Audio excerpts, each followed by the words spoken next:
কোরআনের তাবলীগ করার কারণে বিশ্ব নবীকে শিবে আবু তালেবের 3.5 বছর বন্দী হয়েছিল আমাদের ঠিক কিনা? সাহাবারা কোরআনের জন্য বন্দী হয়েছেন, তাবেঈনরা কোরআনের জন্য বন্দী হয়েছেন। এই কোরআনের তাবলীগ করতে গিয়ে ইমাম আবু হানিফা জেল খেটেছেন, এই কোরআনের তাবলীগ করতে গিয়ে ইমাম মালিক জেল খেটেছেন, এই কোরআনের তাবলীগ করতে গিয়ে সৈয়দ কুতুব জেল খেটেছেন, এই কোরআনের তাবলীগ করতে গিয়ে সৈয়দ কুতুব ফাঁসির কাস্তে শহীদ হয়েছেন। এই কোরআনের তাবলীগ করতে গিয়ে বাংলার জমিনে হাততালি আলমগুলোতে গ্রামের যাত্রা গ্রামের যাত্রা ফাঁসির কাস্তে ঝুলিয়ে শাহাদত বরণ করেছেন বলে আমাদের ঠিক কিনা? ইন্নাল্লাহা লা ইয়াহদিল কওমাল কাফিরিন।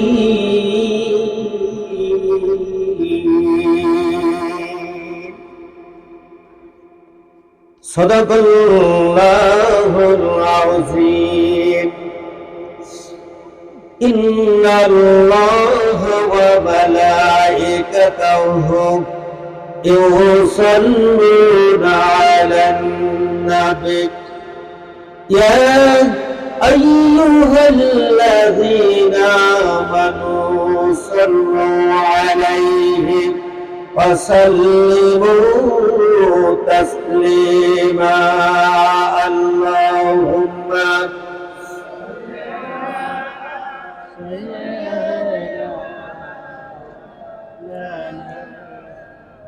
وعلى آل سيدنا। সকলে জবান খুলে মহব্বতের সাথে আল্লাহুম্মা সাল্লি আলা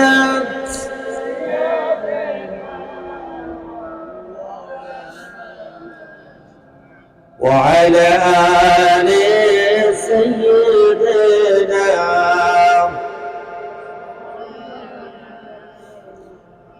কত মানুষ দেখলাম ভাবে আমার নবীজিকে দেখলাম না,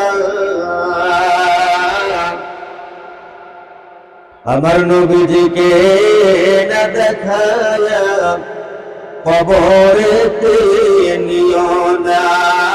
আল্লাহুম্মা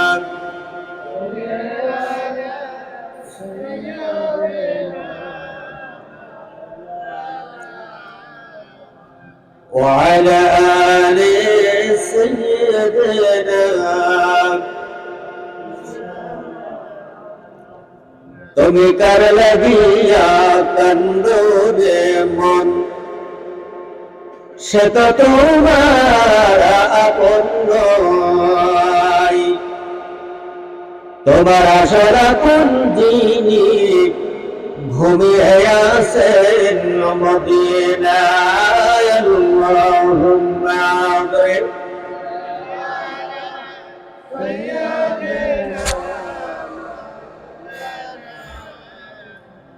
وعلى آل سيدنا।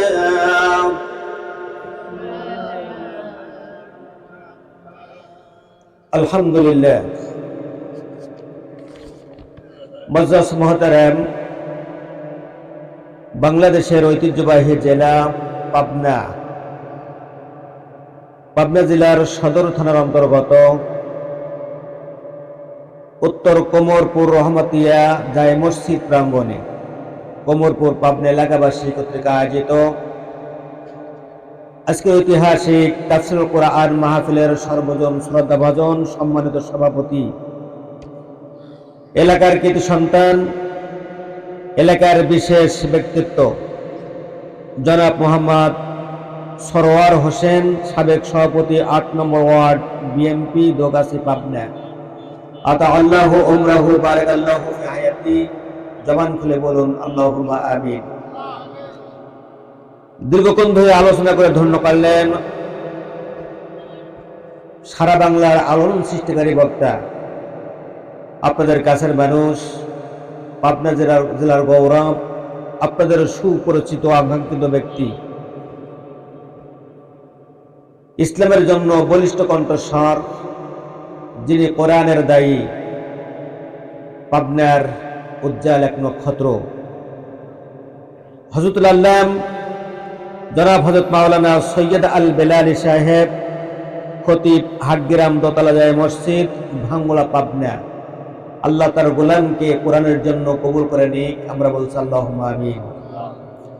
আজকের মাহফিলের সম্মানিত প্রধান অতিথি, তিনিও আপনাদের মূল্যবান কথা শুনে আছেন, জনাব মোহাম্মদ আনিসুল হক বাবু, যুগ্ম আহ্বায়ক, জেলা বিএনপি পাবনা। বিশেষ অতিথি জনাব মোহাম্মদ মকসুদুল আলম নয়ন, জনাব সাজ্জাদ হোসেন স্বপন, আলহাজ মোহাম্মদ আব্দুর রাজ্জাক বাবুল সহ সার্বিক সহযোগিতায় আছেন জনাব মোহাম্মদ শাহজাহান আলী।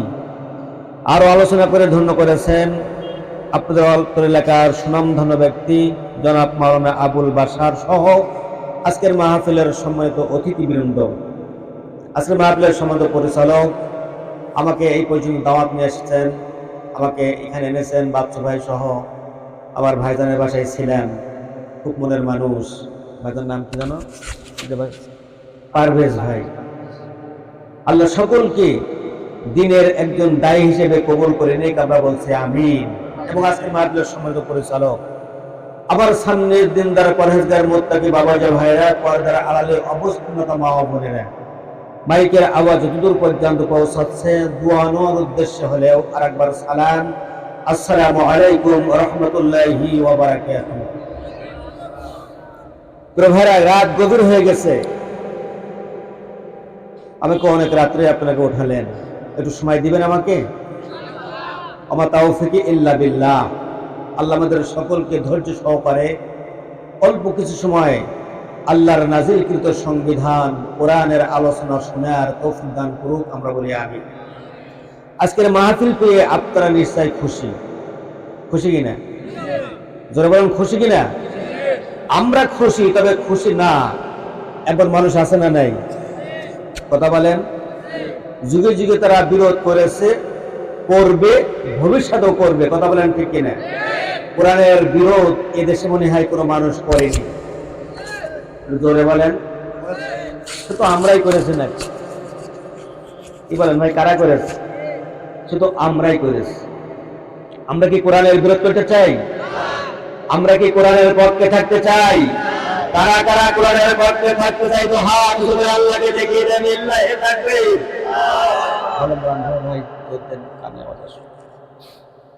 তাহলে আমরা কোরআনের পক্ষে থাকতে চাই, হাত নামান। আমার ভাইরা, এই যে কোরআন, মহাগ্রন্থ কোরআনুল কারীম, এই কোরআনের আলোচনা কি পৃথিবীর কোনো মানুষ শেষ করতে পারবে? জোরে বলেন পারবে? আমরা কি আজকে পারবো? পাবনা জেলার বুকে যত আলেম আছে, সব আলেম যদি একসাথে কোরআনের বক্তব্য দেয়, গোটা পাবনার ভিতরে বলুন যদি কি কোরআনের আলোচনা কোন মানুষ শেষ করতে পারবে? পারবে না তো। কথা কে বলেছেন? আরো জোরে বলেন। কোরআনুল কারীম রব্বুল আলামিন বলেন,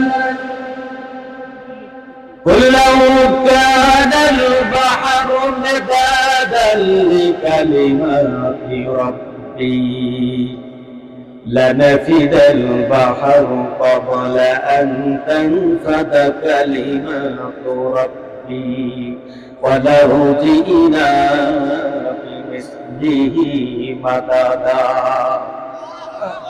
সম্মানিত ভাইরা আমার আল্লাহ বলেন, এই তামাম পৃথিবীর পানি যদি সব পানি হয়ে যায়, আর সেই কালি দিয়ে আল্লাহর নাজিলকৃত সংবিধান কোরআনুল কারীমের আলোচনা লেখা শুরু করে, বলা শুরু করে, লিখিতে লিখিতে এ পদ্মা নদীর পানি সহ মেঘনা, যমুনা, কর্ণফুলী, ব্রহ্মপুত্র, উপত্যকা সহ তামাম পৃথিবীর বুকে যত পানি আছে, সব পানি শেষ হয়ে যাবে, তবু কোরআনুল কারীমের আলোচনা লিখে পৃথিবীর কোন মানুষ শেষ করতে পারবে না। কথাটা কার?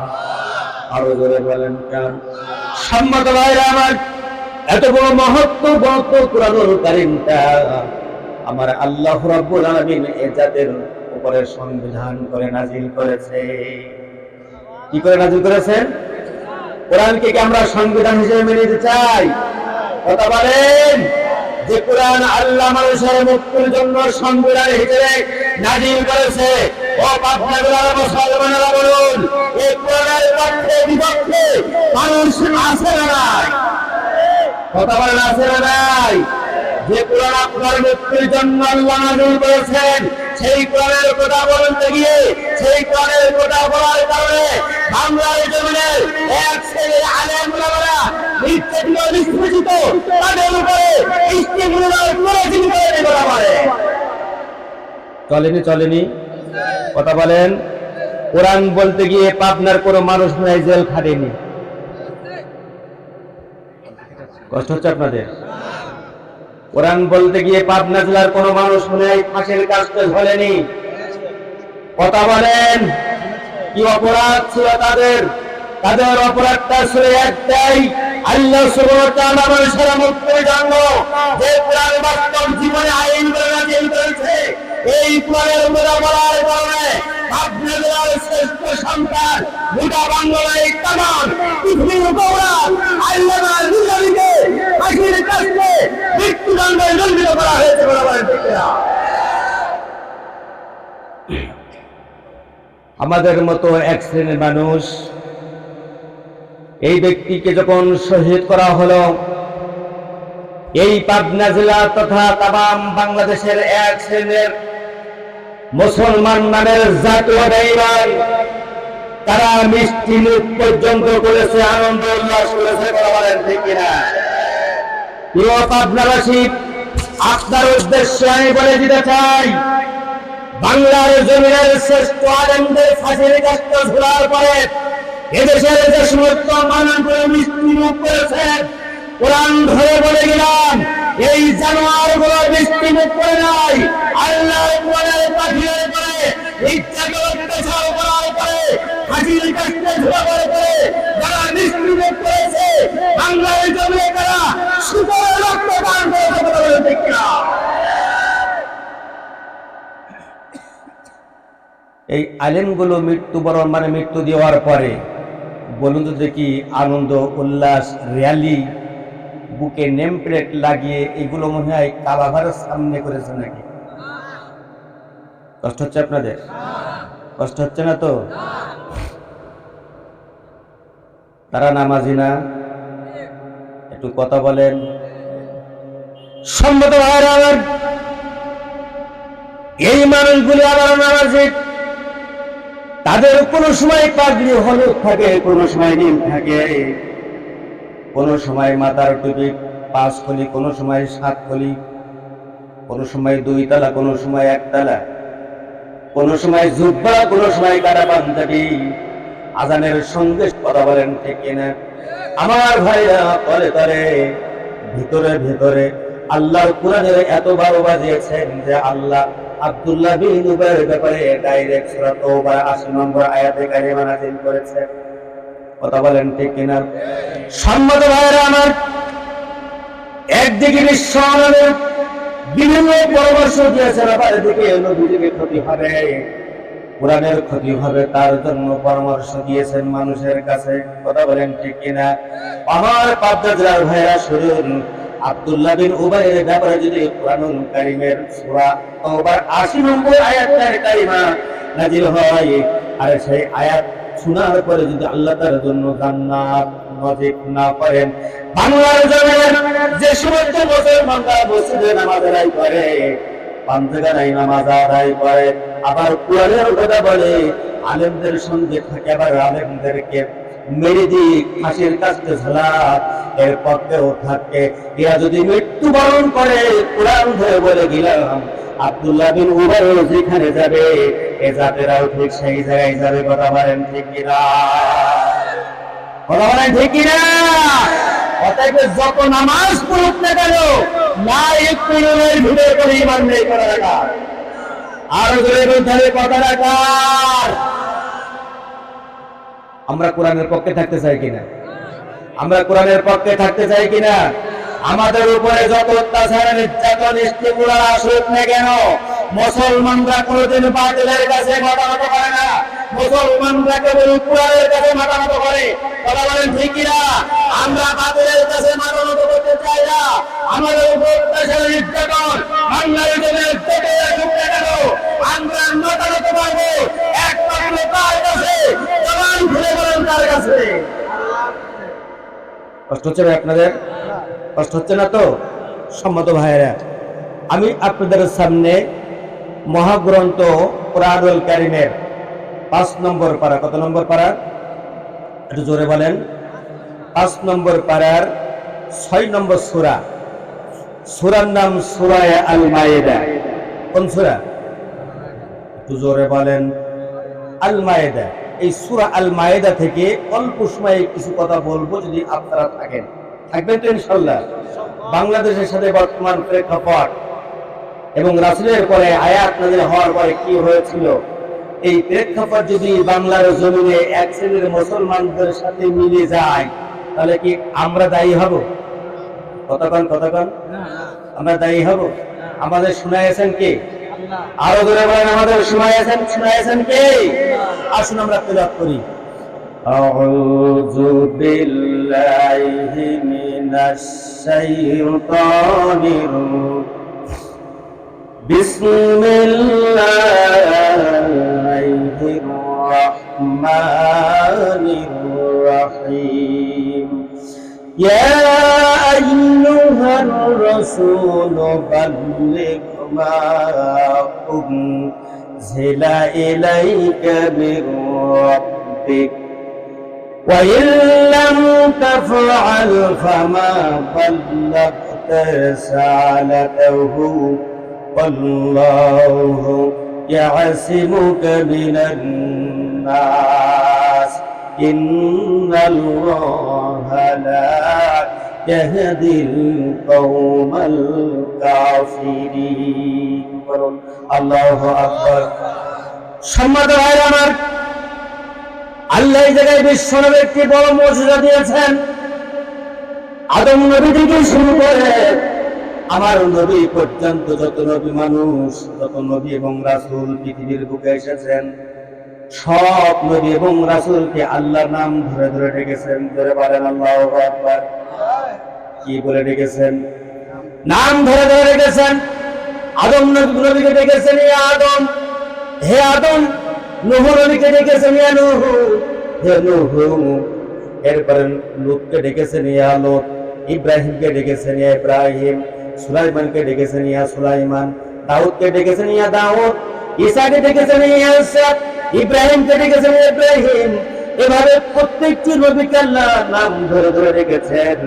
আর আমার নবীজির বড় একটি মুজিজা, আল্লাহ বা রাসূল কি যখনই ডাকার ইচ্ছা পোষণ করেছেন, তখন আসমান থেকে নবীজির আল্লাহ নাম ধরে ডাকেন নাই। যখন ডাকার ইচ্ছা পোষণ করেছেন, তখন আল্লাহ নিজে ডেকেছেন ইয়া আইয়ুহার রাসূল। করে বলেন আল্লাহু আকবার। কি বলে ডেকেছেন? আরো জোরে বলেন, ইয়া আইয়ুহার রাসূল, হে রাসূল, বাল্লিগ মা উনজিলা ইলাইকা মির রাব্বিক। জোরে বলুন আল্লাহু আকবার। ইয়া আইয়ুহার রাসূল, হে আমার রাসূল, বাল্লিগ তাবলীগ করেন। জোরে বলেন কি করেন? জোরে কোন কি করেন? তাবলীগ করেন। বাল্লিগ এর ভাবে তাফঈলের আমল, যেটা আপনার রব আপনার উপরে নাযিল করেছেন। বলুন তো দেখি, বিশ্বনবীর উপরে যেটা নাযিল করেছেন তার নাম কি? আরো জোরে বলেন তার নাম কি? আরো জোরে বলেন তার নাম কি? সম্মত ভাইরা আমার, গভীর মনোযোগ দিয়ে শুনুন। আল্লাহ নবীকে বানানো বলেছে, আপনি তাবলীগ করেন। মা উনজিলা ইলাইকা মির রাব্বিক, আপনার রবের পক্ষ থেকে যেটা নাযিল হয়েছে। তবে শোনো নবীজি, আপনি যদি এই কোরআনের তাবলীগ না করেন, তাহলে শুনেন, আল্লাহ বলেন ওয়া ইল্লাম তাফআল ফামা বাল্লাগতা রিসালাতাহু। ও নবীজি, আপনি যদি এই কোরআনের তাবলীগ, আমার পাঠানো সংবিধানের তাবলীগ যদি না করেন, তাহলে রিসালাতের দায়িত্ব পালন হবে না। কিসের দায়িত্ব? রিসালাতের দায়িত্ব পালন হবে না।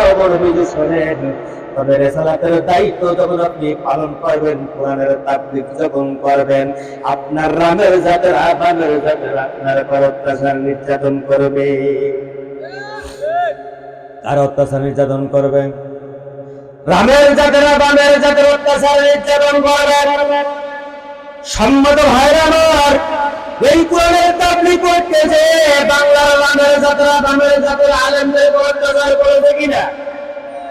জোরে বলেন করেছে কিনা? আল্লাহর কোরআনের তাবলীগ করার কারণে ইসলামী আন্দোলনকারী মানুষদের কাছে ফাঁসির কাছে ঝুলতে হয়েছে। কথা বলেন ঠিক কিনা? জোরে বলেন ঠিক কিনা?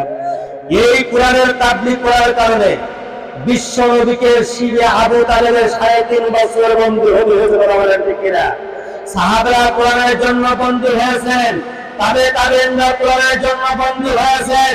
এই কোরআনের তাবলীগ করতে গিয়ে ইমাম আবু হানিফা জেল করেছেন, এই কোরআনের তাবলীগ করতে গিয়ে ইমাম মালিক জেল করেছেন, এই কোরআনের তাবলীগ করতে গিয়ে সৈয়দ কুতুব জেল করেছেন, এই কোরআনের তাবলীগ করতে গিয়ে সৈয়দ কুতুব ফাঁসির কাস্তে শহীদ হয়েছেন।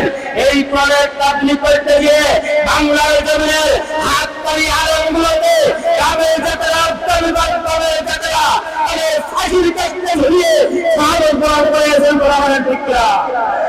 সম্মত হয় আমার, এই কোরআনের তাবলীগ করতেছে বাংলাদেশের শ্রেষ্ঠ আলেম, সারা দিনে আল্লাহ বিশ্বের পৃথিবীতে কোরআনের জন্য প্রাধান্য দিয়ে হয়েছে। আল্লামা সাঈদীকে ইঞ্জেকশন পুশ করে দুনিয়া থেকে শহীদ করা হয়েছে।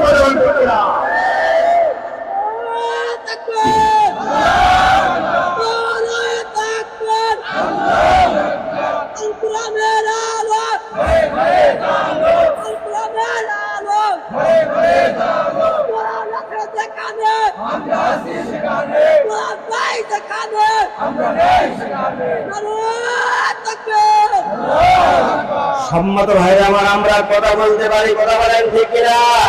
মুসলমানরা কোনদিন বাতিলের কাছে মাথা নত করে না। মুসলমানরা রক্ত দিতে পারে, জীবন দিতে পারে, তার বাস্তব প্রমাণ বিগত দেখা গেছে। ঠিক কিনা? মুসলমানরা কোনদিন বাতিলের কাছে মাথা নত করবে? কষ্ট হয় আপনাদের? আল্লামা সাঈদীকে কারাগারে বলেছিলেন, আল্লামা সাঈদী যদি কোরআন বাদ দিয়ে ইসলামী আন্দোলন বাদ দিয়ে যদি সাধারণ পাবলিকের মতো হয়, তাহলে আমরা অতি শীঘ্রই আল্লামা সাঈদীকে কারাগার থেকে বের করে জামাই আদরে তাকে বঙ্গভবনে আনা হবে।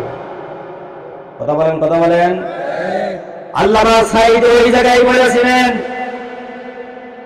এটা আল্লামা সাঈদী কোরআনের জন্য জীবন দেবে, কোরআনের জন্য সময় দেবে। দীর্ঘ 13 বছর কোরআনের জন্য কারাগারে বন্দী অবস্থায় আছে। এই বাতিলরা যত আমাকে সুযোগ দিয়ে সাঈদী কারাগারে জবান খুলে বলেছে, গল্প দিয়ে বলেছে, আল্লামা সাঈদী বলবে বাতিলের কাছে মাথা নত করবে না, করবে না, করবে না। চিৎকার করে বলেন ঠিক কিনা?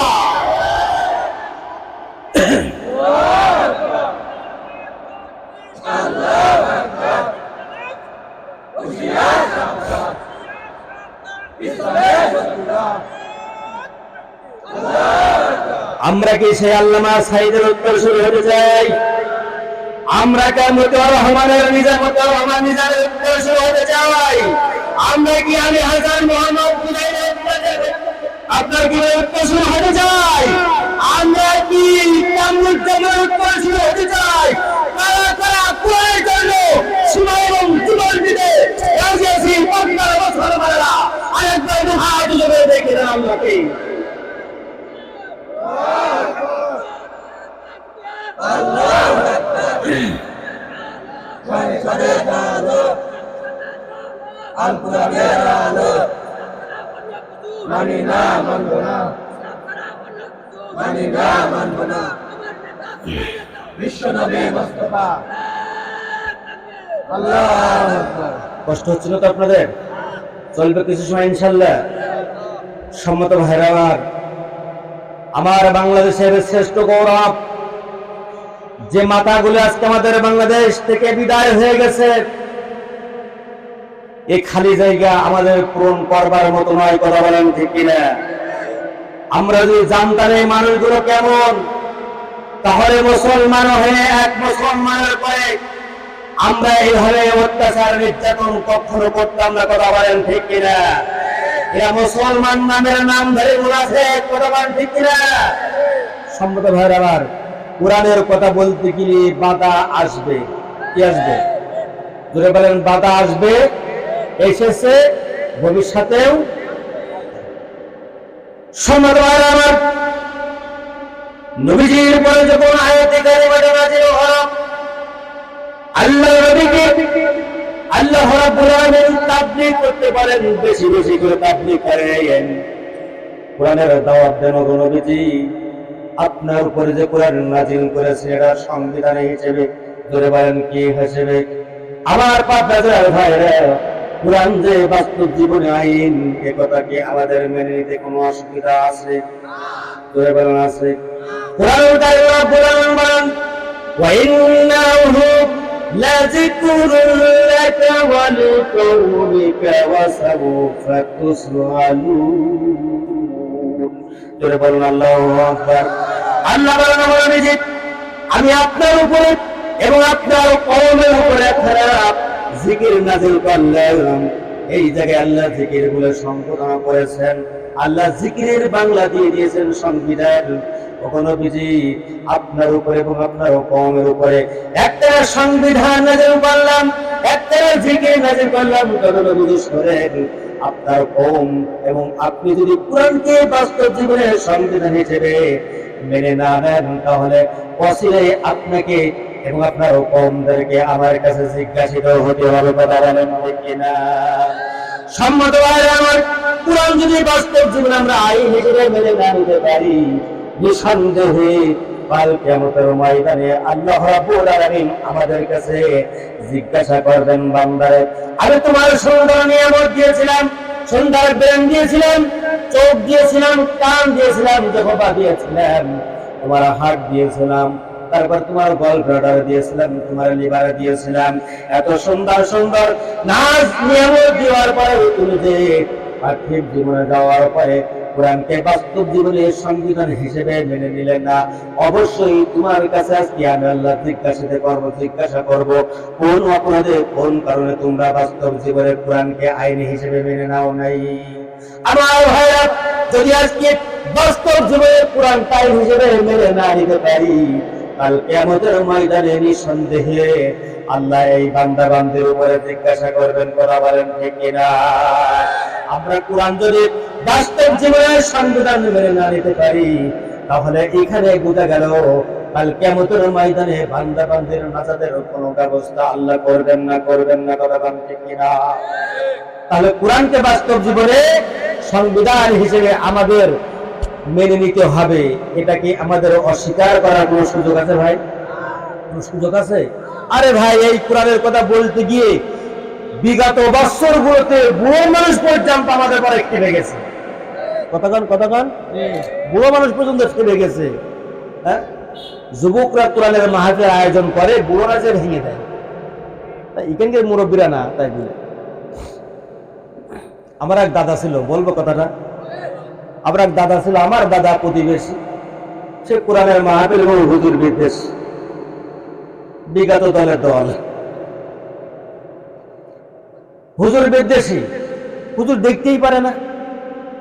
এখন উত্তরপাড়ায় মাহফিল আছে আমার এলাকায়, গ্রামে, দাদি বুড়ো মানুষ বলছে, তোমার তো এক পা গোড়ে এক পা ডেঙ্গাই, কত একটু মাহফিল শুনে এসো যাও। তুমি মরে যাওয়ার পরে যাতে হুজুর একটু জানাজা বলতে পারে। মুরব্বী বলছো, হুজুরা কি বলে আমি জানি, ও শুনে আমার লাভ কি, নামাজ নেই কালাম নেই, শুনে আর কি পারবো। ওর বুড়ি বলছে যে তোমার আল্লাহ আর কি, তুমি যাও দিলে একটু সবার শুনে এসে যাও। এখন দাদি আর দাদা দুইজন এই মাহফিল নিয়ে দ্বন্দ্ব বাঁধিয়েছে। শেষ পর্যন্ত বুড়ো উঠে পোতা ছেড়ে ডেকে বাজাই আর সভা শুনে আসেনি। ওই বুড়ো সভা শুনতে গেছে, মোটে হুজুরদের সভা শোনে না। ওই দিন যে বসেছে, পোতা ছেলে বলতে বলতে যাচ্ছে যে ও হুজুরা তো রাজনীতি করে। আচ্ছা বলুন তো ভাই, হুজুরা কি রাজনীতি করে? কতক্ষণ হুজুরা রাজনীতি করে? হুজুরা করে আল্লাহর নীতি, কথা বলেন ঠিক কিনা? হুজুরা কার নীতি করে? পোতা ছেলে বলছে দাদা যা বলে বলুক, দাদি যখন পাঠালে চুপ শুনে। এখন চলে গেছে মাহফিলে। সম্মত ভাইরা আমার, হুজুর মাহফিলে ওয়াজ করতেছে, বাবারা বাবারা, যদি তোমাদের প্রস্রাব লাগে কুলুক নিও, টিস্যু নিও, ডেলা নিও, না হলে মাটি নিও। খবরদার খবরদার, তোমাদের প্রস্রাবের ফুটা যেন কাপড়ে না লাগে। যদি লাগে তাহলে এমন অবস্থায় তোমার যদি মৃত্যু হয়ে যায়, তুমি দুনিয়া থেকে বিদায় হয়ে যাবে, তোমার মরণটা কষ্ট হবে। মেহেরবানি করে বলেন, হুজুর ওয়াজ করেছি, আসলে খারাপ ওয়াজ করেছি? সকলে বলেন পরামর্শ দিয়েছেন ভালো। প্রস্রাব করার পরে হয় টিস্যু নোবা, না হলে ডেলা নোবা। যদি তাও না থেকে অন্তত এক মুঠো মাটি নিলেও নিও। হুজুর পরামর্শ ভালো দিয়েছেন না ভাই? দাদা সবার শুনে বলছে যে আসলে তো সত্যি এতদিন সমান আসলে তো ভুল করেছে। সুন্দর মাহফিল তো, একবার রাজনীতি মুক্ত মাহফিল। কি মাহফিল? কি মাহফিল? রাজনীতি মুক্ত মাহফিল। এখন মাহফিল শেষ হয়ে গেছে রাত 2টার সময়। বুড়ো আসতেছে, আসতে মাঠের ভিতরে আসলে লেগেছে প্রস্রাব। এখন বুড়ো তো এসব কাম কম করে না, ডেলা নেই, কুলুপো নেই, টিস্যু নেই, কোনো কিছু নেই। পুতাসে বলছে, দাদা দাদা আমি প্রস্রাব করিনি। প্রস্রাব করতে বসেছে, পুতাসে বলছে, দাদা হুজুর কুলুপুতি বলল না, টিস্যু আছে কাছে? বলছে না, ওসব তো নেই। তাহলে আমি কি করবো? না যা আয়ো কাল থেকে নেব। অত হুজুর একটা আমল করে, একটা কথা আমল করো। পুতাসে বল, দাদা বলছে আমার কাছে তো টিস্যু নেই। তাহলে একটা ধুলো নিলেও নেও। কি নেও? এক মুঠো ধুলো নিলেও নেও। এখন চাচা বসবি না দাদা বসবি না, একবার বসেছে লাল পিঁপড়েতে মাটি উঠে দিকেছে, ওই লাল পিঁপড়ে চাকের কাছে পিসাব পিতেছে। কোন জায়গায়? লাল পিঁপড়ে চাকের কাছে। কোথা ছিল পিছন দিয়ে ঠেলতেছে, দাদা কুরুপ না নিয়ে যেন উঠিস নি, তাহলে দাদের সাথে বলে দেবো। তো দাদা দেখেছো, তাই তো নিতেই হবে। ওই রাত্রি ওই লাল পিঁপড়ের চাক এবার খামচা করে নিয়ে কুরুপ নিয়েছে। আচ্ছা বলুন তো দেখি, ওই লাল পিঁপড়ে যদি ওই রাত 2টার সময় জাগানো হয়, ও ছেড়ে দেবে? কোথায় কামড়াচ্ছে? কামড়ানো যখন শুরু করেছে, দাদা কুলু ফেলাইতে বলছে, এই জন্য তো সারা হুজুরদের আমি 2 চোখ করে দেখতে পারিনি। আচ্ছা বলেন, কি হুজুরার কুলু পিতে বলেছে লাল পিঁপড়ে চাকরি দেখি? কথা বলেন, বলো দেখি এরম পা দড়িয়ে বন্ধ করে আগে করেছে কিনা? কথা বলেন, বলেন করেছে কিনা? ইসলাম নেই, কোরআন নেই, দিন নেই, আল্লাহর আইন মানে না, আল্লাহর বিধান মানে না। অতএব এই সমস্ত গোপেচারদের কাছে, এই সমস্ত জানোয়ারদের কাছে আল্লাহর কোরআনের বক্তব্য যখন দেওয়া হয়েছে, তারা ভাইরা করেছে, আলেমদের বক্তব্য চায় দুবারের সমর্থন করেছে, কোন আলেমকে ফাঁসানো হবে এলাকার নেতাদের কাছে গায়েব করেছে। ইসলামী আন্দোলনকারী ব্যক্তিদের করে অত্যাচার নির্যাতন এই সময়টা ব্যক্তিদের করা হয়েছে। আপনাদের এরম লোক নেই মনে হয়? আহা, তাবলীগ করতে বলেছেন, বেশি বেশি করে তাবলীগ করা লাগবে। সিদ্দিক আকবর বলেন, ইয়া রাসূলুল্লাহ, আপনি তো কোরআন প্রচার করছেন, ওগো নবীজি, এই কোরআন প্রচার করতে গিয়ে শিবে আবু তালেব আপনি বন্দী হয়েছেন, গাছের লতা পাতা খেয়েছেন, জালেমরা বেঈমানরা কাফেররা আপনাকে এক মুঠো খাবার দেন, একটু বুকে দেয় নাই। ও নবীজি, এরপরেও তো আপনি কোরআনের তাবলীগ বন্ধ করেন নাই। নবীজি বললেন, সিদ্দিক আকবর, আল্লাহ বেশি বেশি করে দাওয়াত দিতে বলেছেন, চলে এখন কোথায় দাওয়াত দিতে যাই? সিদ্দিক আকবর বললেন, হুজুর আপনি যেটা ভালো মনে করেন।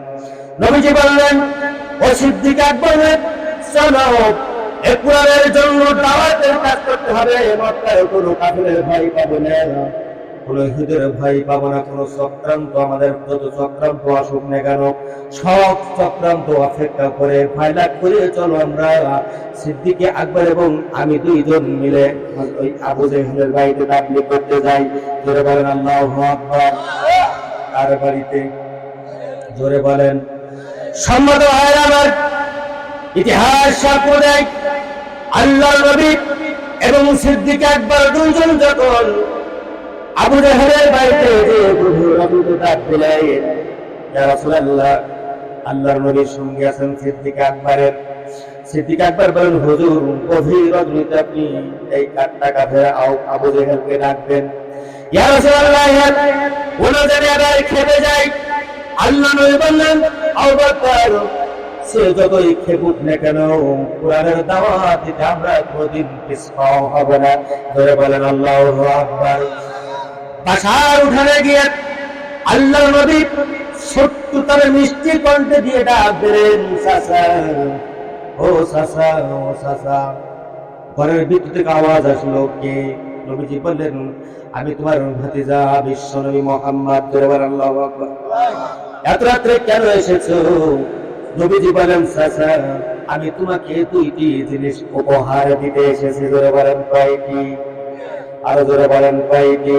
কোরআনের দাওয়াত পেলে যিনি ভালোবাসেন জবান খুলে বলেন তিনি কে? কোরআনের দাওয়াত দিলে এক শ্রেণীর মানুষ না বাসলেও আমরা আল্লাহ ভালোবাসেন, আর এক শ্রেণীর মানুষ কোরআনের দাওয়াত শুনে তারা মানুষদেরকে আদর করেন। কথা বলেন ঠিক কিনা? আল্লাহকে যারা বেসেছে ভালো, হতাশা কি আর তাদের থাকতে পারি? দুঃখ কি আর তাদের থাকতে পারে? কথা বলেন ঠিক কিনা? বলুন, আল্লাহকে যারা বেসেছে ভালো, হতাশা কি আর তাদের থাকতে পারে? দুঃখ কি আর তাদের থাকতে পারে? সামনে বানালো বাজার নতুন পৃথিবী গড়তে, জানা তো আছে তাদের সবার কত যে হবে লড়তে। কথা ঠিক কিনা? আমরা লড়েছি কিনা? আমরা লড়েছি কিনা? বরং সামনে বাড়ালো বাজার এ নতুন পৃথিবী গড়তে, জানা তো আছে তাদের সবার কত যে হবে লড়তে। জীবনের সব কিছু টানটাই হেরে যায় বারে বারে, হতাশা কি আর তাদের থাকতে পারি? দুঃখ কি আর তাদের থাকতে পারে? বলেন, আল্লাহকে যারা বেসেছে ভালো, হতাশা কি আর তাদের থাকতে পারি? দুঃখ কি আর তাদের থাকতে পারে?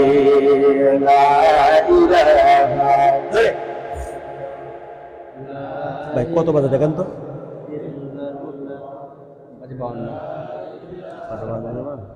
অনেক বেজে গেছে। এই কালেমার দাওয়াত দিতে বাইর খেয়েছেন নবী তায়েফেতে। কথা বলেন ঠিক কিনা? এই কালেমার দাওয়াত দিতে বাইর খেয়েছেন।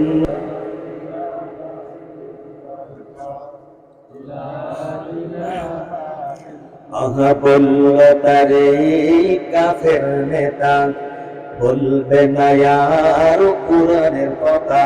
এমন লোক আছে না নাই? কথা বলেন। বলল তারে কাফের নেতা, বলবে না আর কোরআনের কথা। বন্ধ যদি পরপরে নারী দেব বাড়ি দেব, বানিয়ে নেব আর নেতা।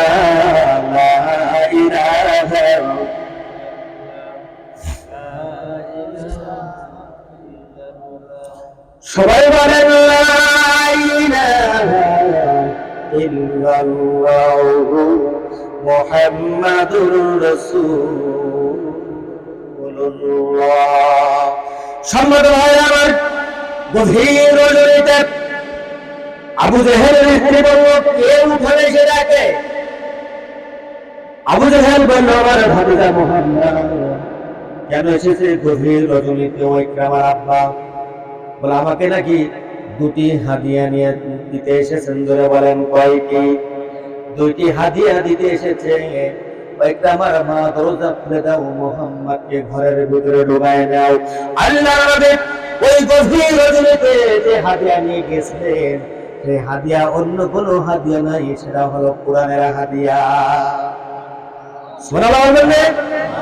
সম্মত বাজানোর ভাইরা আমার, আবু জাহেল দরজা খুলে দিল। বিশ্বনবী আস্তে করে আবু জাহেলের ঘরের ভিতরে যখন প্রবেশ করলেন, আবু জাহেল দেখে বলে, মোহাম্মদ কি হাদিয়া নিয়ে এসেছো? তোমার হাতে তো কোনো কিচ্ছু নাই, তোমার হাতও প্যাকেটেও কিচ্ছু নাই, পকেটে কিচ্ছু নাই, তুমি কোন হাদিয়া আমার কাছে নিয়ে এসেছো? গভীর রজনীতে তুমি তো মিথ্যা বলো না। নবীজি বললেন, চাচা আমি যে হাদিয়া নিয়ে এসে একটু পরে তোমাকে দেব। বলে, মোহাম্মদ গভীর রাত হয়ে গেছে, এখন তো ঘুমানোর সময়, জলদি করে হাদিয়া দাও, তুমি তোমার বাসায় যে ঘুমাও। নবীজি বললেন, চাচা আমি তোমাকে যে হাদিয়া দেব পৃথিবীর অন্য কোনো হাদিয়া না, সেটা হলো কোরআনের হাদিয়া। ধরে বলেন কিসের হাদিয়া? সম্মত ভাইরা আমার, কোরআনের কথা শোনার পরে আবু জাহেলের মাথার চুলটা খাড়া হয়ে গেল, গায়ের লোমটা কাটা দিল। নবীজিকে ঘাড় ধাক্কা দিয়ে ঘরের ভিতরে থেকে বাহির করতে যাচ্ছেন, নবীজিকে মারতে যাচ্ছেন। আল্লাহ ওই মুহূর্তে আয়াতে কারিমা নাযিল করলেন, আল্লাহু ইয়াসিমুকা মিনান নাস। নবীজি কোরআনের দাওয়াত দিবেন এবং আপনি কোরআনের দাওয়াত দিবেন, আমি আল্লাহ আপনার জীবনের গ্যারান্টি দিয়ে দিলাম, জীবনের নিরাপত্তা দিয়ে দিলাম। আল্লাহু আকবার। কোরআন প্রচারের জন্য জীবনের গ্যারান্টি যিনি দিয়েছেন, জবান খুলে বলেন তিনি কে? সম্মত ভাইরা আমার, আবু জাহেল যখন বিশ্বনবীকে ধাক্কা দিয়ে ঘরে থেকে বাহির করতে যাবেন, এমন মুহূর্তে আল্লাহ আসমান থেকে জিবরিল আমিনকে পাঠালেন, জিবরিল যাও আমার নবীজির ঘাড়ের পরে কাঁধের উপরে তোমার ডানাটা ধরে রাখো, যাতে করে আবু জাহেল তার গোষ্ঠী শুদ্ধ আমার নবীজিকে ঘর থেকে বাহির করতে না পারে। জবান করে বলেন আল্লাহু আকবার। নবীজিকে ওই ঘর থেকে বাহির করবার জন্য হাজারো চেষ্টা করার পরে সে ব্যর্থ হয়ে গেল। শেষ পর্যন্ত আবু জাহেল বলল, মুহাম্মদ তুমি কি নিয়ে এসেছো আমার জন্য, তাড়াতাড়ি দিয়ে দাও। আল্লাহর নবী বিশ্ব নবী আমার নবীজি আবু জাহেলের সামনে বলল, চাচা দুটি হাদিয়া তোমার জন্য নিয়ে এসেছি, প্রথম হাদিয়াটা নাও। আবু জাহেল বলল, দাও প্রথম হাদিয়া তুমি কি দেবে? নবীজি আবু জাহেলের সামনে প্রথম হাদিয়া দিলেন, বলুন বিসমিল্লাহির রাহমানির রাহিম।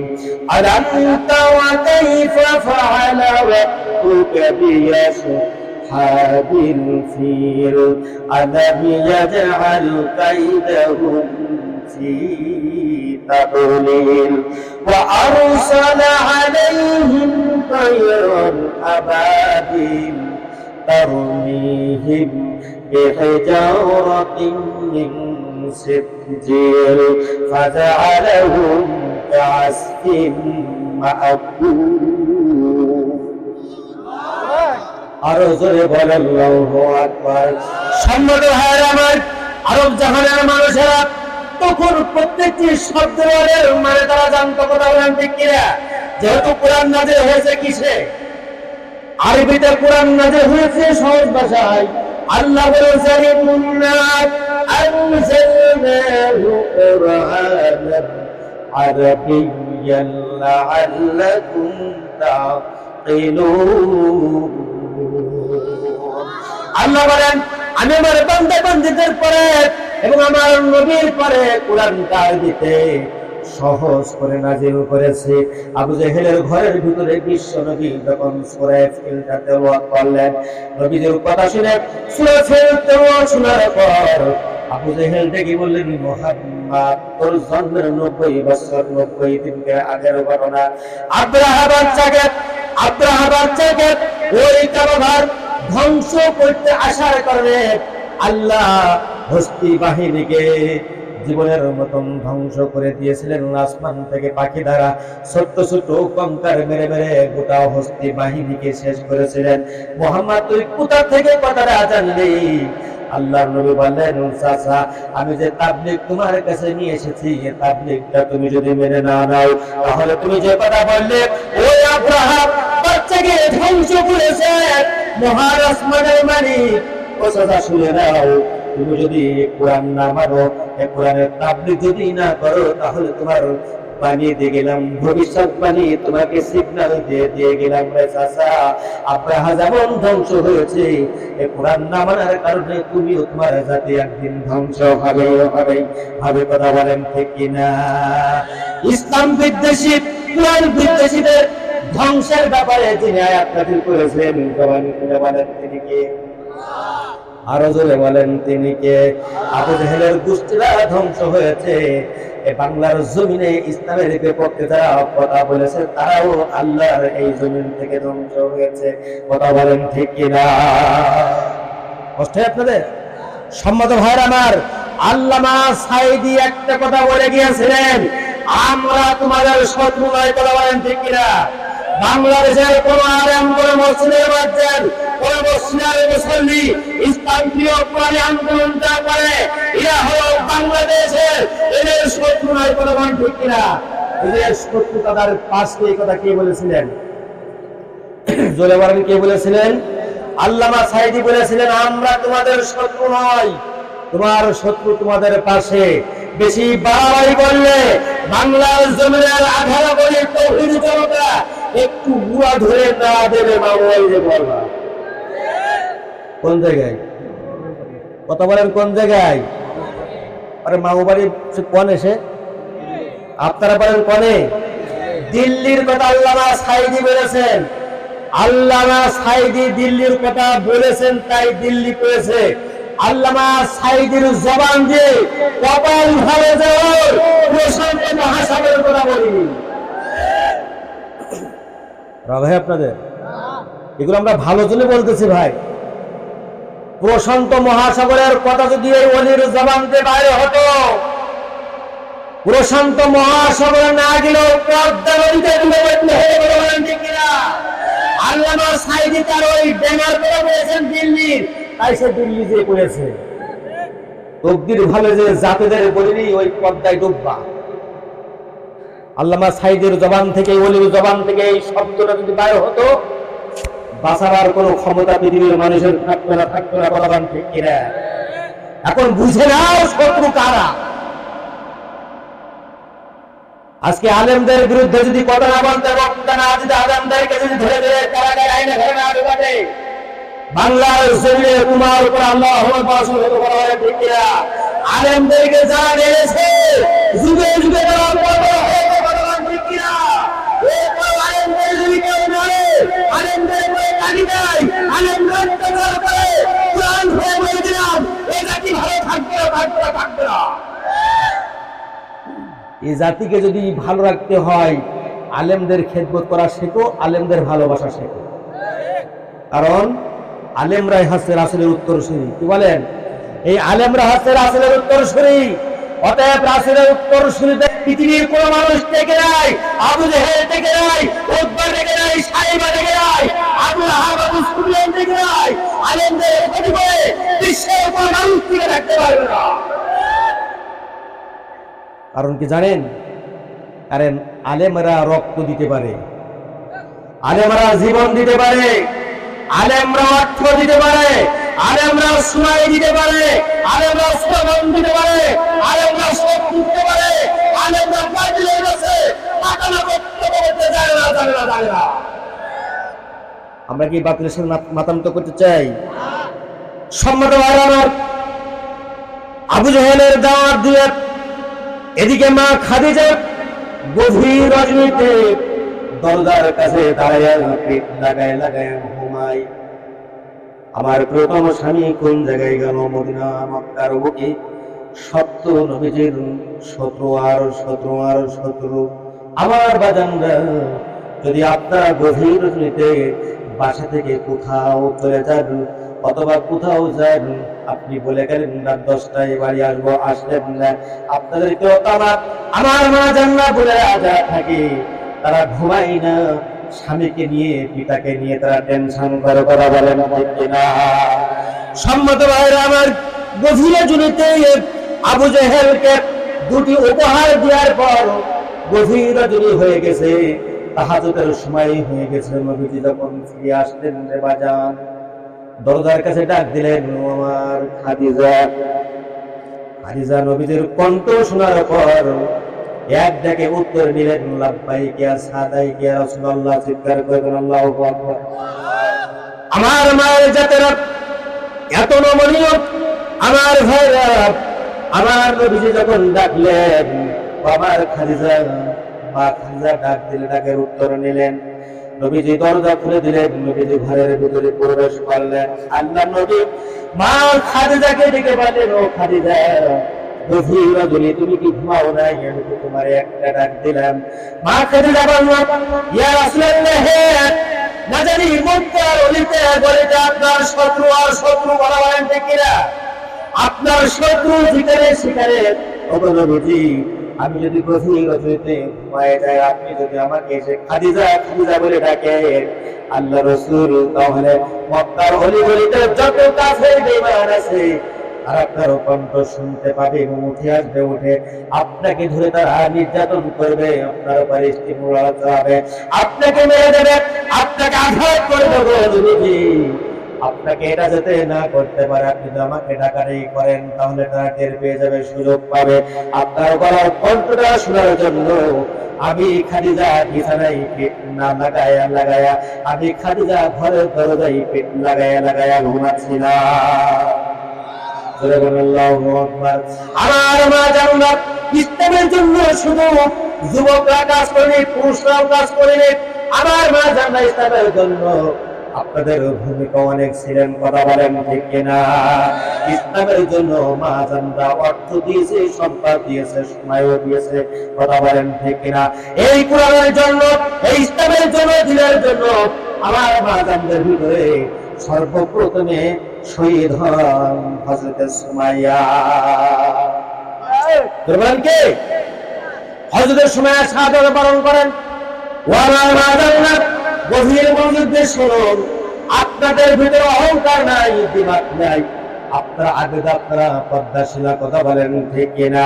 আপনারা স্বামী প্রেমিকা, আপনারা স্বামীর মহব্বত করেন, স্বামীর খেদমত করেন। আবার আমার জানরা যেমন স্বামীর খেদমত মা খাদিজা করেছেন, মা আয়েশা করেছেন, মা সুমাইয়া করেছেন, আসিয়া করেছেন, কথা বলেন ঠিক কিনা? আমার মা জানরা বিশ্বের স্ত্রীর খেদমতের ভিতরে কোনো গর্ব ছিল না, কথা বলছিল। আমার ভাইরা, অসংখ্য সম্পদ গুলো সব বিশ্বনবীর কাছে মা খাদিজা চাবিগুলো দিয়ে দিলেন, উট দিলেন, উপাসল দিলেন, দম্বা দিলেন, সব দিয়ে দিলেন। আমার খাদিজা মক্কার কাফেরদের ডেকে বললেন, আমার মক্কার কাফেরেরা, মক্কার নেতারা, শোনো, তোমরা বলো মুহাম্মদ গরীব, আর আমার সম্পদের চাবিগুলি সব আমার স্বামী বিশ্বনবীর হাতে উঠিয়ে দিলাম। এখন তোমরা বলো যে এই মক্কার বুঝে সবচাইতে ধনী কে? ওই জামানার উদ্দাসাইরা মুদ্রা আবু জেহেল বলেছিল, খাদিজা, তুমি যখন তোমার চাবিগুলি, তোমার সম্পদের চাবি মাপকারী সব আমার মুহাম্মাদের হাতে উঠিয়ে দিলে, আজ থেকে আমরা বুঝলাম এই মক্কার নগরের ভিতরে ধনী থাকে রে একমাত্র বিশ্বনবী মুহাম্মদ ধনী হয়ে গেল। আল্লাহু আকবার। আমার মা জানরা, আমার মা জানরা, আমার বোনেরা, ইসলামের জন্য, কোরআনের জন্য আপনারা যথেষ্ট ভূমিকা পালন করেছেন, কথা বলেন ঠিক কিনা? এই জন্য কবি বলেন, নবীর সমস্ত মুজিজা দেখা মাগলে আমার খাদিজা, ধন দৌলত সব দিল রে দিলাই, কথা বলেন ঠিক কিনা? আল্লাহর নবী, দয়ার নবী গো, কোন সাধনে পাইল খাদিজা। নবী রাখালি আর দেশে ওই না মরুর বেশি, ছাগলে চড়াতের দরে। আল্লাহ নবী, দয়ার নবী গো, কোন সাধনে পাইল আমি নাই। আমার ভাইরা বলুন তো দেখি, সেই বিশ্বনবীকে আমরা কারা কারা পেতে রাজি আছি? হাত করে দেখা, মোহাম্মদ এসে দরুদ দেন। আল্লাহুম্মা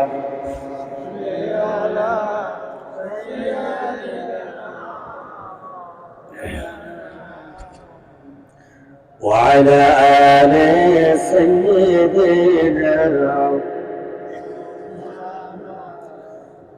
তাহলে মাজানদের ভিতরে কোনো গর্ব অহংকার নেই, শিখাইছেন কে? মা খাদিজা দেখিয়েছেন কে? বলে বলেন, মাজানদের ভিতরে কোনো গর্ব নেই। আমি কেন কথাটা বললাম? নবীজি যখন আবু জেহেলের বাড়িতে দাওয়াত দিয়ে বাড়ি আসলেন, আহারে বিশ্ব নবীর দিকে তাকিয়েছেন, কখন আমার স্বামী আসে। তাহলে গর্ব যদি থাকতো, অহংকার থাকতো, আমার নবীজির জন্য মা খাদিজা দরজায় পিঠ লাগাইয়া অপেক্ষা করতেন না। কথা বলেন ঠিক কিনা? ও আমার মা জানেনা, আপনাদের ওয়াজ আমার ভাইজানরা করতে বলেছেন। আমার মা জানেনা, আপনার মা খাদিজার উত্তরসূরি, মা আয়েশার উত্তরসূরি আপনারা হবেন আবেদা, আপনারা হবেন নমনীয়া, আপনারা হবেন নামাজি, আপনারা হবেন স্বামীর খেদমতকারী, আপনারা হবেন পর্দাশীলা। কথা বলেন ঠিক কিনা? কোন অহংকার থাকবে না, কোন দিমাগ থাকবে না। তার কারণ শিক্ষা নিতে হবে আসমা ইনতে ওয়াহাবের কাছ থেকে। ধরে বলেন কাছ থেকে?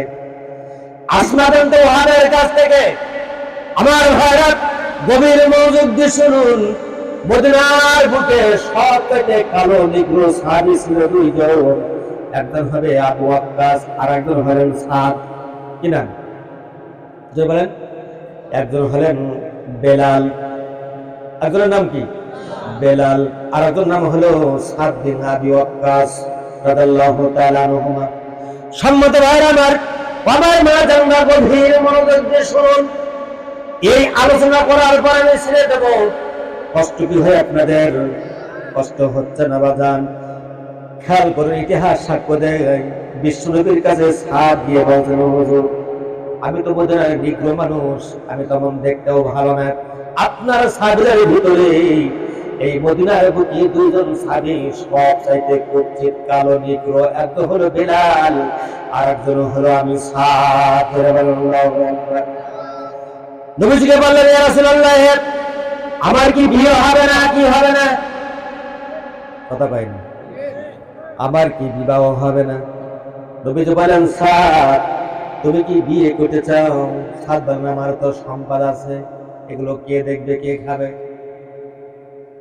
নবীজি সাদকে ডেকে বললেন, ঠিক আছে ধৈর্য ধরো, আল্লাহ তোমার বাজেট যখন রেখেছেন তোমার বিয়ের ব্যবস্থা আল্লাহ নিজেই করে দেবেন। কথা বলেন ঠিক কিনা? কিছুদিন যাবার পর বিশ্বনবীকে ডেকে বলেন, হুজুর আমার কি বিয়ে হবে না? বিয়ে করার ইচ্ছা নেই কার? কি ভাই কন?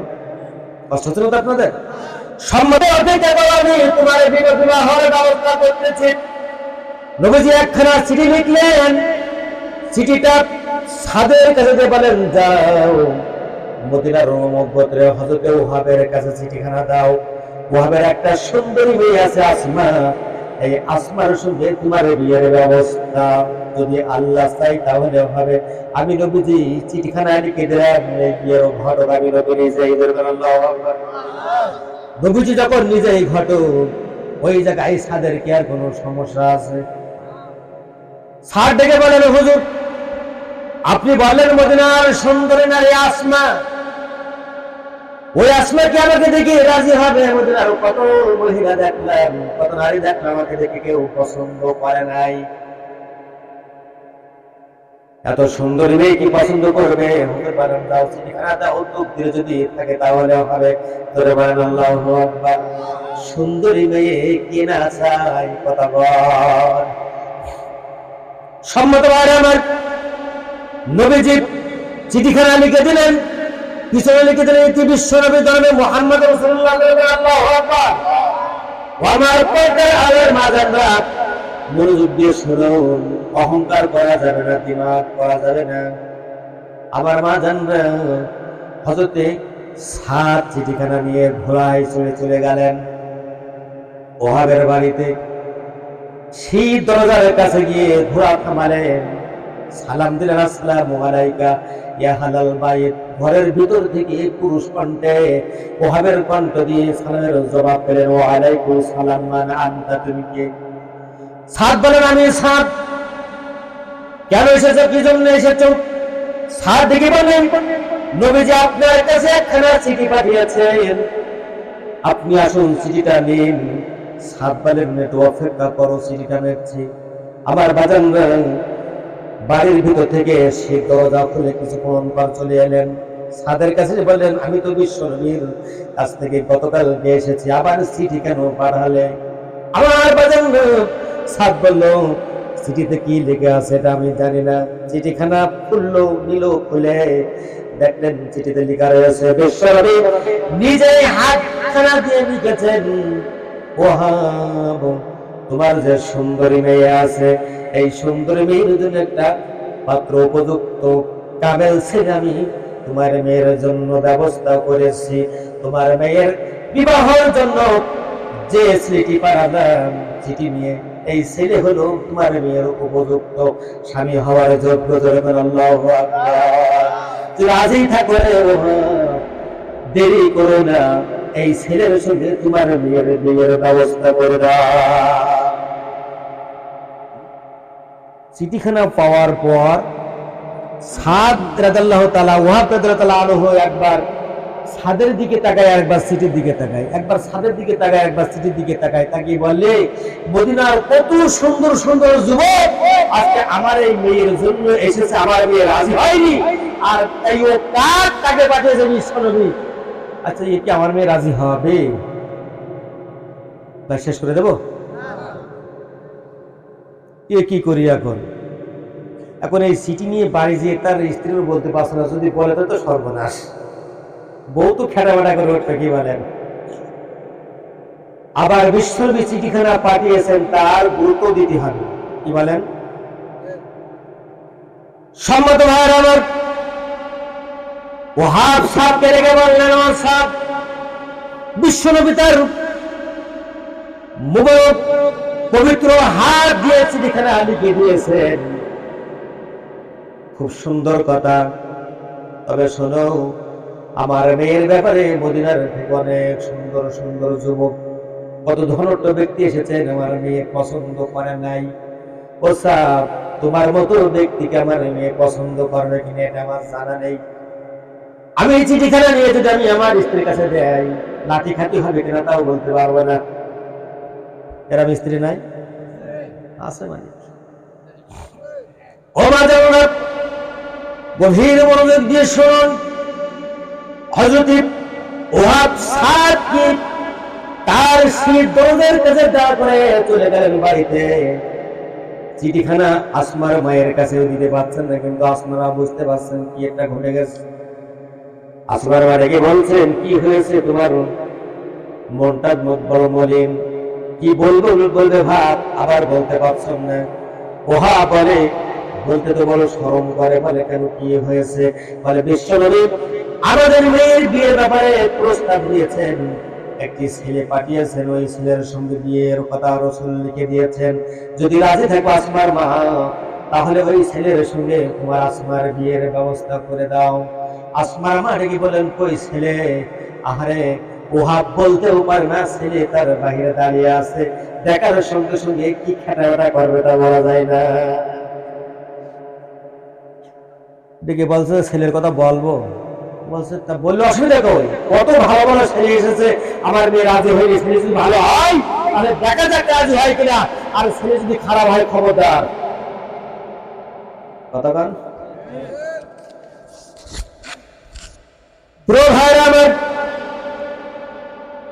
এদিকে আসমা সবকিছু বুঝতে পারছেন, কি যেন হচ্ছে। আসমার মা রেগে বলবে, প্রিয়তম স্বামী ওয়াহাব, ছেলেটা কোন জায়গায় একটু আমার দেখাও। ওহাব বললেন, ওই যে সেই দরজার পাশে দাঁড়ানো, ওই ছেলে হলো উপযুক্ত ছেলে, রাসূল লিখে দিয়েছেন। আসমার মা ছেলেটা দেখবার পর মুখটা ঝামটি দিয়ে বলল, মদিনার কত সুন্দর সুন্দর যুবক আমার মেয়ের ব্যাপারে এসেছেন, আমার মেয়ে রাজি হয় নাই। এই কথা বলার পরে, ওই ছেলের কথা বলার পরে আমার মেয়ে নিশ্চয়ই কোনো একটা অঘটন ঘটিয়ে ফেলবে। কথা বলেন ঠিক কিনা? এরম হয় না? এরম হয় না? হয় না? ছেলে যদি ভালো না হয়, এক নম্বর যাওয়ার পরে আজ যায় না, মারাও বলে তুই আর যাইস নি, এসেও ভালো করে করতে পারে। কথা গান হয় না? ছেলে যদি ভালো না হয়, দুনিয়া কয়েকদিন আপনি যদি কামেল ছেলে হয়, ইমানদার ছেলে হয়, ও সোনার আংটি বেকাও ভালো, কথা বলেন ঠিক কিনা? ইমানদার ছেলে যদি হয়, আমার মা জানরা রাজি হবেন না, রাজি হয়ে যাবেন, কারণ তকদির পরিবর্তন করার মালিক তিনি কে? সম্মত ভাইরা আমার, আসমার আব্বা ওহা বলল, আসমার মা একটু আসমাকে গিয়ে বলো। আসমার মা বলে, আমি বলতে পারবো না, পালে তুমি যাও। কত ভালো ভালো ছেলে এসে তাই হলো না, আর এখন এই স্পেশাল মেয়ে বিয়ে কথা বলছো না, ওই রাম তোমার ভাত আমি রাঁধতে পারবো না, কথা বলেন। অমাজান্য অহংকার করা যাবে না। আপনার অহংকার হবে আপনি একজন আবেদক, আপনি অহংকার, আপনার অহংকার হবে আপনি একজন নামাজি, আপনার অহংকার হবে, আপনার অহংকার হবে আপনি একজন স্বামী প্রেমিকা, কথা বলেন ঠিক কিনা? আপনি স্বামীর খেদমতকারী মহিলা, এটা আপনার অহংকার হবে মা। তাছাড়া পোশাকের অহংকার করে কোনো লাভ নেই, অর্থের অহংকার করে কোনো লাভ নেই, চেহারার অহংকার করে কোনো লাভ নেই। অহংকার হবে আপনি আবেদা, আপনি নামাজে, আপনি বিনয়, কথা বলেন ঠিক কিনা? সম্মত ভাইরা আমার, আসমার লোক যখনই বলতে যাবেন, আসমা বিষয়টা সব কিছু বুঝতে পেরেছেন, এসে ডেকে বললেন, আব্বা বাবার মা কি হয়েছে, তোমরা আমার কাছে আসতে যেও, আসছো না কেন? তোমাদের হাতে সাদা কাগজ কেন, চিঠি কেন, কি হয়েছে তোমাদের? আসমার আব্বা ডেকে বলেন, আসমা বিশ্বনবী তোমার জন্য একটা উপযুক্ত পাত্র পাঠিয়ে দিয়েছে, যদি তুমি রাজি হও ওই পাত্রের সঙ্গে তোমার বিয়ের ব্যবস্থা নবীজি করে দিয়েছেন। এইটা কোন চিঠি পাঠিয়েছেন? নবীজির চিঠি হয়ে। আসমা ডেকে বলেন, আব্বা ছেলে কোন জায়গায়? আসমার আব্বা বললেন, ওই যে আমাদের প্রেসিডেন্টের পাশে দাঁড়িয়ে আছে, আমার একটু দেখাও। আসমাকে যখন ছেলেটা দেখানো হলো, আসমা চোখের পানি ছেড়ে দিয়ে বললেন, আব্বা এতদিন পর্যন্ত যে ছেলের সঙ্গে বিয়ের ব্যবস্থা অপেক্ষায় ছিলাম, যে ছেলের জন্য আমি বিয়ে করার অপেক্ষায় ছিলাম, আল্লাহ রাব্বুল আলামিন সেই ছেলেকে আমাদের বাসায় আল্লাহ রাসূল পাঠিয়ে দিয়েছে। বিয়ের ব্যবস্থা করে নাও, বিয়ের ব্যবস্থা করো, রাসূলকে বলো বিয়ের আঞ্জাম করতে, বিয়ের সামগ্রী ক্রয় করতে। সম্মত ভাইরা আমার, আসমার মা বাবা হয়ে গেলেন, বলেন আসমা এই মদিনার বুক থেকে কত সুন্দর সুন্দর যুবকদের তুলনা এসেছে, একটি যুবক তুই পছন্দ করিস না, এই কালো কুৎসিত যুবককে তুই পছন্দ করলি কেন? আসমা বলেন, মা এই দুনিয়াটা কয়দিন, দুনিয়া আমার ভালো মঙ্গলের দরকার নাই, আমি মঙ্গল চাই আখিরাতের মঙ্গল, কথা বলেন ঠিক কিনা? ও মা জানবা, চেহারার অহংকার করে কোনো লাভ হবে না, অর্থের অহংকার করে লাভ হবে না, তারপরে পোশাকের অহংকার করে কোনো লাভ হবে না। আপনার অহংকার একটাই অহংকার, বড় অহংকার, আপনি হবেন নামাজি, আপনি হবেন বিনয়ী, আপনি হবেন পর্দাশীলা রমণী, কথা বলেন ঠিক কিনা?